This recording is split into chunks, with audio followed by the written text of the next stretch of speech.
नीति को परखना और व्यवस्था को समझना आम पब्लिक के बस की बात नहीं है।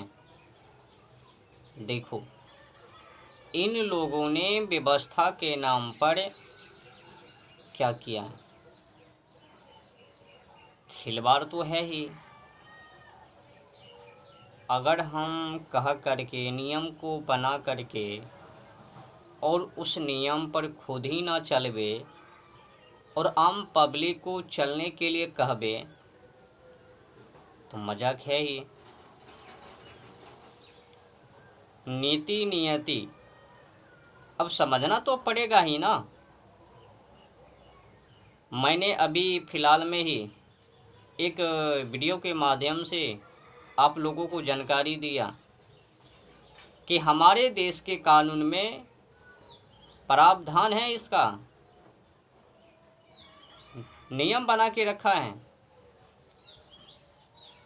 कि 10 रुपया से अधिक मूल्य 1860 IPC 428-29 इसमें रक्षा को लेकर के आदेश हैं। और पुराने जो कानून हैं उसमें कुछ पशु को ऐड किया है। बैल हैं, भैंस है, सांड हैं, खच्चर हैं, गधा हैं, ऊंट हैं, हाथी हैं, जीव जंतु को ऐड किया है। और 10 रुपया से अधिक या फिर हो या ना हो फर्क नहीं, अगर उनको विकलांग करता है, जहर देता है या किसी अन्य उनको उपयोगी में लाता है, इस्तेमाल करता है खाने या फिर विकलांग करने, तो 2 साल से लेकर के 5 वर्षों तक प्रावधान है।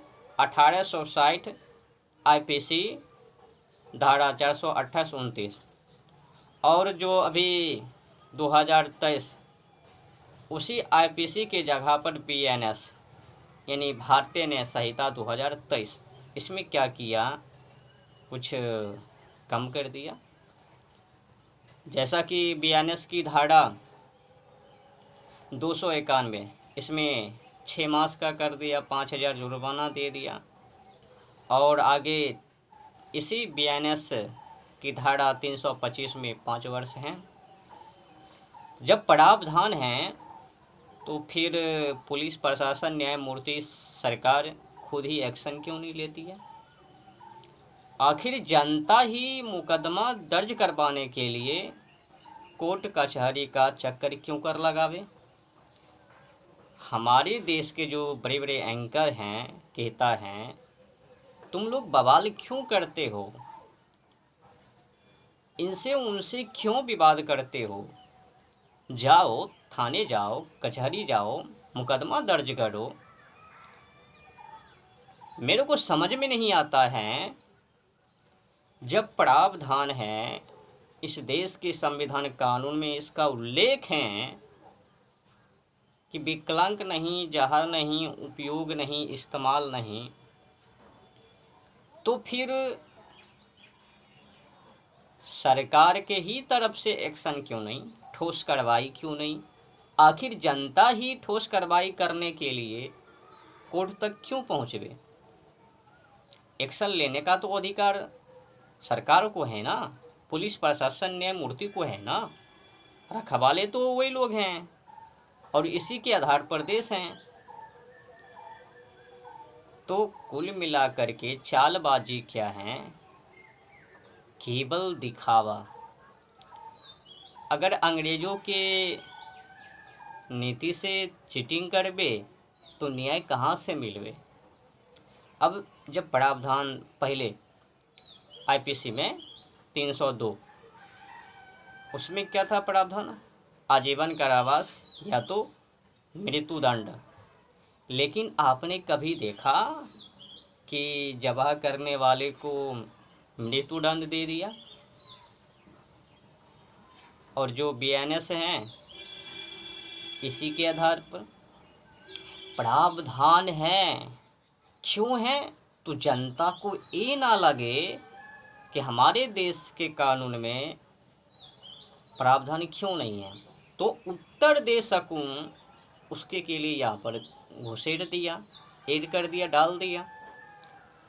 अब तुम दोनों एक दूसरे से वो सब करता रहो और हम लोगों के पास ब्लैक मनी आता रहे।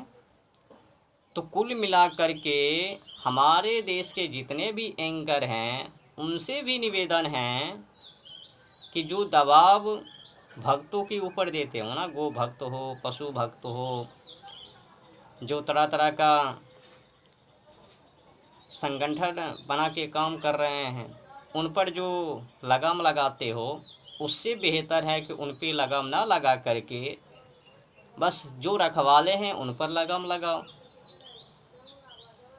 और सवाल ये भी हैं, जब प्रावधान है, ये बात सरकार को भी पता है, पुलिस प्रशासन न्यायमूर्ति को भी पता है कि हमारे देश के संविधान कानून में कुछ पशु को ज़बह करने का आदेश नहीं है, तो फिर खुले आम उनका ज़बह क्यों है? इसका मतलब है कि खुद ही नियमों का उल्लंघन कर रही है। और इतना ही नहीं, आदेश भी हैं, लाइसेंस प्राप्त हैं बुचर खाना कसाई खाना को, इसका प्रूफ प्रमाण भी हैं। एशिया का सबसे बड़ा कसाई खाना मुंबई देवनार और देश का सबसे बड़ा कसाई खाना तेलंगाना के मेडक जिले के रुद्रम गांव में तकरीबन 400 एकड़ में फैला है। और अगर उत्तर प्रदेश यूपी का बात किया जाए तो वहाँ पर 350 से अधिक कसाई खाना है, जिसमें कि 87 को लाइसेंस प्राप्त हैं। बिहार में भी है, बंगाल में भी हैं, हाँ, और कुछ राज्य ऐसे भी हैं जहाँ कहता है पाबंद है, लेकिन वहाँ पर नुके छुपे वो सब चलता है गुप्त रूप से, गैर कानूनी तरीक़ों से, लेकिन वहाँ पर भी हैं। एक भी राज्य इससे छुटकारा नहीं पाए हैं। अब दुर्भाग्य है कि हमारे देश के कानून में प्रावधान तो है, मैंने कहा ना, भले ही संविधान में स्वतंत्रता का अधिकार है, लेकिन जिस दिन सच्चाई बोलोगे ना उसी दिन अरेस्ट कर लिए जाएंगे। सत्य बोलने के लिए स्वतंत्रता का अधिकार नहीं है, स्वतंत्रता के नाम पर हनन है। आप हमारी बातों को समझो, केवल दिखावा के लिए स्वतंत्रता का अधिकार है, और जिस दिन अपने पर आओगे ना, सत्य बोलोगे ना, तो कचहरी के चक्कर लगाने पर जावे। तो कुल मिलाकर के ये जो होशियारी है ना, समझने की विषय है।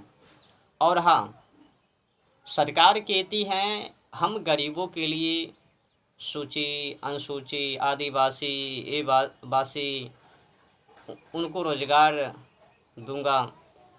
देखो भाई, आदिवासी तो ठीक हैं, मेरी मन की बात है कि जात पात को ना देख करके हमें करना क्या है, गरीबों की समस्याओं का समाधान करना है। ये जो 5%, 10%, 33%, 30%, ये जो आरक्षण की बातें करते हो ना, इनको पहले साइड करो। यहाँ पर परसेंट की बात नहीं है, सीधे आरक्षण की बात है। और आरक्षण केवल SC ST को ही नहीं, संपूर्ण कैटेगरी के लोगों को देना है। और किनको देना है? तो जो लोग बेसहारे हैं, जिस व्यक्ति का आय कम है, पूंजी, उनको दो आरक्षण।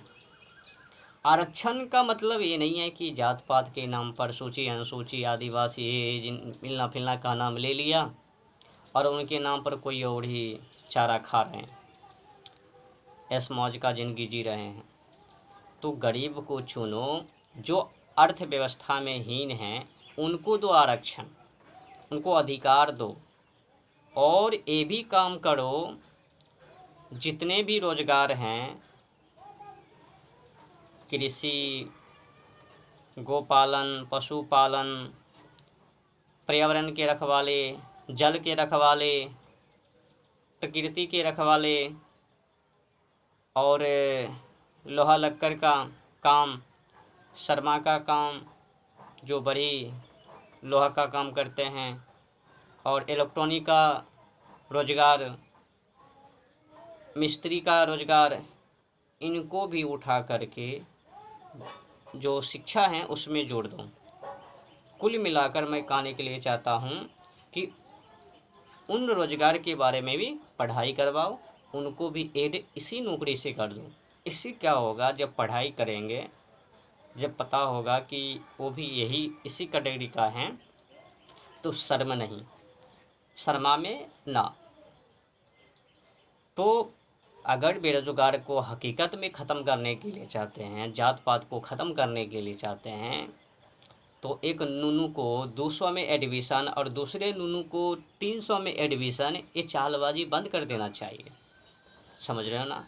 एक नूनू को 40% लाने की ज़रूरत है नौकरी के लिए, और दूसरे नूनू को 80% लाने की ज़रूरत है।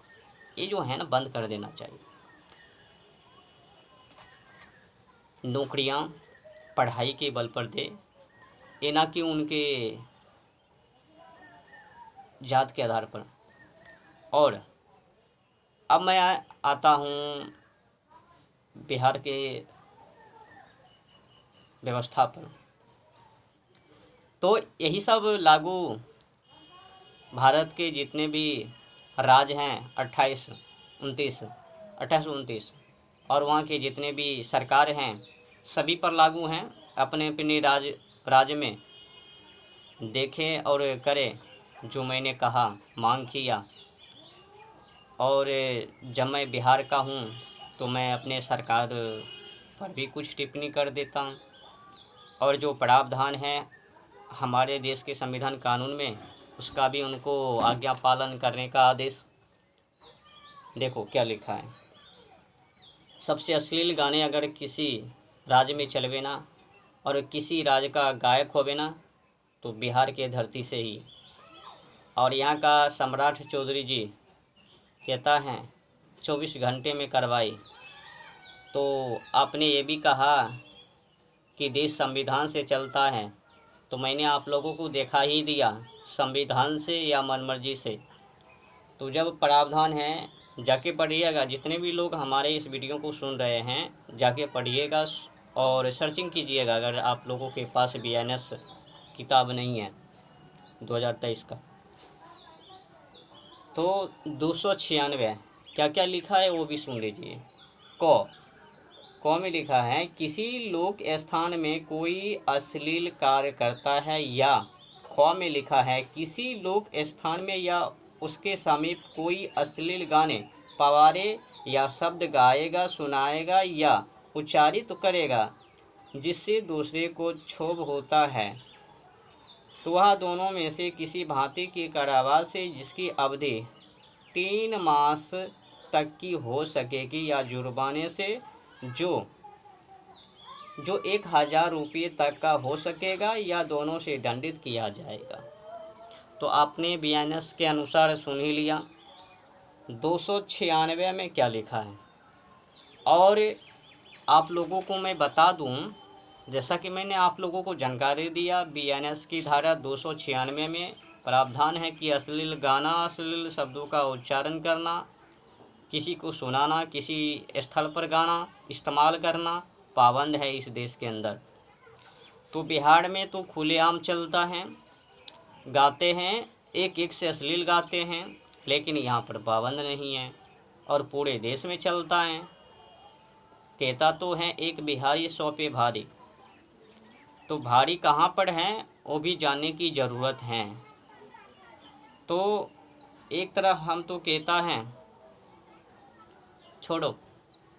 तो मैं इतना ही कहने के लिए चाहता हूँ सम्राट चौधरी जी से कि पिछले व्यवस्था में मैंने जो जानकारी दिया उस पर काम कीजिए, और जितने भी गायक हैं भोजपुरी, वो भाषा के लिए मैं नहीं कह रहा हूँ, जो अश्लील गाने का शब्दों का उच्चारण करते हैं उन पर पाबंद लगावे। भोजपुरी शब्दों से लेना देना नहीं है, उनका मातृभाषा है। इस्तेमाल करें, लेकिन अश्लील गाना जो भी लोग गा रहे हैं उस पर जल्द से जल्द कठोर कार्रवाई कीजिए। और आपने जो कहा 24 घंटे में, तो 24 घंटे के अंदर ये कार्रवाई कीजिए। सुनने वाला का कोई कसूर नहीं है, देखने वाला का कोई कसूर नहीं है। अगर दिखाने वाले आगे बढ़वे तो सुनाने वाले सुनाने के लिए चाहे तो देखने वाले को क्या जावे। मोबाइल पर डाला है तभी तो देख रहे हैं ना। अगर डालवे ही ना करवे तो क्यों कर देखवे। तो प्रदर्शन को बंद करवाइए। और आपसे भी निवेदन है कि जात पात से थोड़ा बच के रहिए और गरीबों के आधार पर काम कीजिए। किसी भी जाति का नाम उच्चारण मत कीजिए। जब भी उच्चारण करना हो तो गरीब शब्द का ही उच्चारण कीजिए और समस्याओं का समाधान कीजिए। जय हिंद, जय भारत, वंदे मातरम, इनकलाब जिंदाबाद जिंदाबाद।